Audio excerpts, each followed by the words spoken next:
Bonjour mesdames et messieurs, bienvenue dans ce tutoriel dédié aux étudiants du droit dans l'enseignement supérieur. Nous avons l'honneur de recevoir monsieur Elhadj Baldé depuis ENO de Kolda, un étudiant diplômé en droit.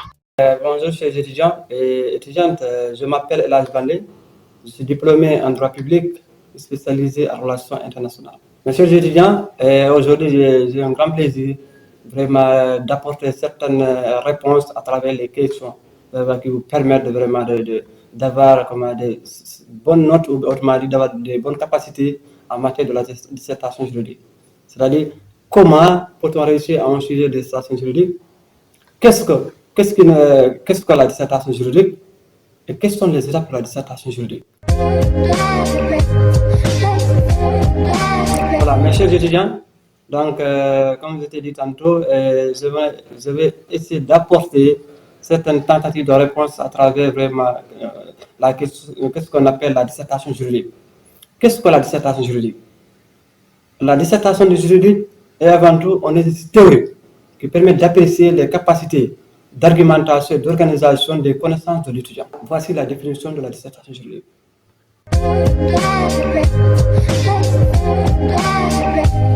Donc, après avoir terminé de montrer, d'expliquer qu'est-ce que la dissertation juridique, je vais essayer également de vous rappeler comment réussir à un sujet de dissertation juridique. Parce que après avoir donné un sujet, il y a des étapes à respecter pour ne pas aller au sujet. Maintenant, si vous avez un sujet devant vous, la première chose, il faut lire le sujet. Ce sont des aspects fondamentaux dont vous allez respecter, il faut lire le sujet. Après avoir lu le sujet, il faut réfléchir sur le sujet. En faisant quoi? Une fois que vous avez le sujet devant vous, il faut le lire, réfléchir. En réfléchissant, il faut noter toutes les idées qui viennent dans la tête. Par exemple, si vous avez le sujet de l'État, qu'est-ce que l'État et l'équité, qu'est-ce que l'équité, qu'est-ce que l'État. Voici ce que vous allez noter. Maintenant, après avoir noté toutes ces idées-là, vous allez prendre des idées pertinentes. Voilà, parce que après avoir lu le sujet, vous avez réfléchi sur le sujet, il faut noter les sujets pertinents avant de démarrer au travail proprement dit. Rappelez-vous, chers étudiants, dans un sujet de dissertation juridique, il y a ce qui est certain, c'est la forme et la forme du devoir.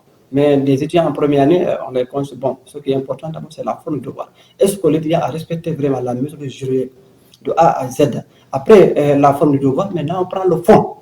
Ouais, voici vraiment les choses à respecter pour ne pas aller au sujet, au niveau du sujet de la dissertation juridique.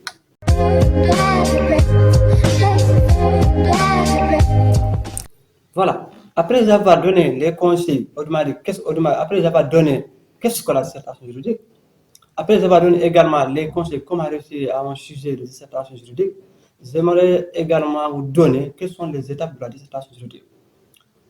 Un sujet de dissertation juridique, vous avez deux parties. Autrement dit, la composition de la dissertation juridique, il y a deux parties. Il y a introduction, il y a un développement. L'introduction est composée en 7 parties. Il y a amener le sujet. Des fois, vous avez deux possibilités, voire plus de possibilités. Amener le sujet de manière générale, en particulier, vous avez le sujet de manière juridiquement, amener un article. Maintenant, si vous amenez un sujet à travers l'article, il faut falloir, à la fin de l'article, vous expliquez à quoi cet article est en rapport avec votre sujet. Maintenant, après avoir amené le sujet, vous allez poser le sujet. Une fois posé le sujet, vous allez maintenant définir le sujet. Qu'est-ce que vous allez définir? Ce sont les termes juridiques. Par exemple, si vous avez le sujet l'État et l'équité, les termes juridiques, c'est l'État et l'équité. Vous allez définir les deux. Maintenant, après avoir défini également, il y a la délimitation. La délimitation, elle est facultative. Cela veut dire que ce n'est pas tous les sujets qu'on va délimiter. Par exemple, si vous avez un sujet l'État, voilà, comme vous savez, il y a plusieurs choses qui caractérisent l'État. Maintenant, vous allez parler uniquement une partie de l'État, ou bien si vous avez un sujet parlant du président de la République, ouais, il y a plusieurs choses qui caractérisent le président de la République. Maintenant, si vous voulez, vous allez prendre les pouvoirs du président de la République, c'est-à-dire montrer le côté, la partie dont vous allez traiter, ou la partie dont vous allez choisir. Ouais. Maintenant, après avoir amené, posé, défini, délimité, maintenant, ce qu'on appelle, il y a les intérêts. Maintenant, entre les intérêts et la problématique, ça va amener un débat au sein des juristes. Certains disent que les intérêts viennent avant la problématique, d'autres disent que la problématique vient avant les intérêts, mais ça ne change pas. Voyez. Maintenant, ils ont dit que ce qui est cohérent, il faut que la problématique soit synchronisée avec le plan. C'est par la suite ils ont changé de stratégie entre les intérêts et la problématique. Maintenant, il y a plusieurs intérêts. Il y a théorique, il y a pratique et historique. C'est d'actualité également. Maintenant, si on parle de l'intérêt théorique, c'est quand le sujet a une opposition d'idées. Par exemple, sur le sujet de l'État, par exemple, il y a des auteurs qui ont débattu à travers le thème. Ça, on appelle intérêt théorique. Maintenant, il y a intérêt pratique. L'intérêt pratique, c'est quand le sujet a l'impact dans la société. C'est quand le sujet est important dans la société. Par exemple, si vous avez un sujet également, la règle du droit, vous comprendrez avec moi que l'importance de la règle du droit dans la société actuellement, s'il n'y a pas de la règle du droit, le plus fort va régner. Vous voyez, si on parlait également de l'intérêt historique, c'est-à-dire à travers le sujet, vous allez essayer d'expliquer le sujet à travers des événements. Vous voyez, ça c'est l'intérêt historique. Maintenant, après avoir amené le sujet, poser le sujet également, définir les termes juridiques du sujet, délimitation même si elle est facultative, vous avez donné les intérêts, il y a ce qu'on appelle la problématique, le problème du droit. C'est le problème du droit. Si vous avez un sujet comme État, vous allez dire qu'est-ce que l'État? Voilà, qu'est-ce que l'État? Ça, c'est la question du droit. Maintenant, après de donner la problématique, il y a ce qu'on appelle annonce et justification du plan. Vous allez annoncer et justifier du plan. Alors, les étudiants en première année, des fois, on les a dit que pour mieux traiter ce sujet, nous allons aborder en premier temps telle chose, en second temps telle chose. Voyez, maintenant, si vous comptez, vous voyez qu'il y a les 7 étapes de l'introduction de la dissertation juridique.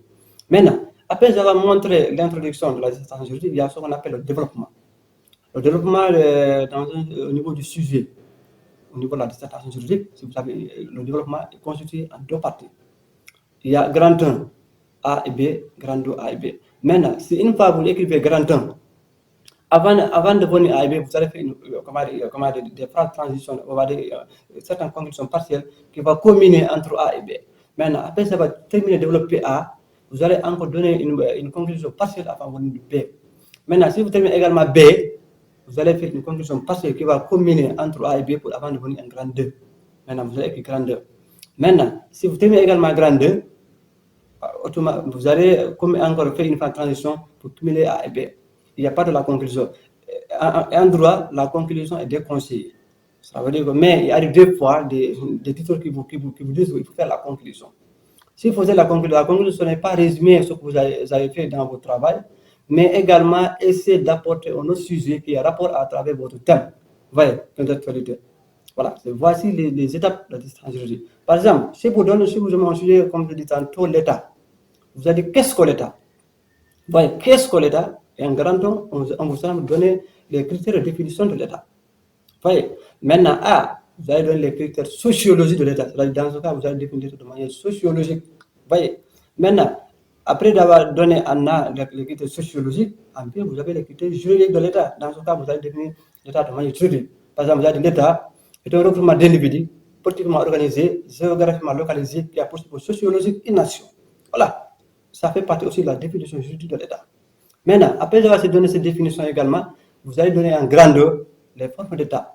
Maintenant, A, l'État unitaire ou l'État simple. B, les États composés.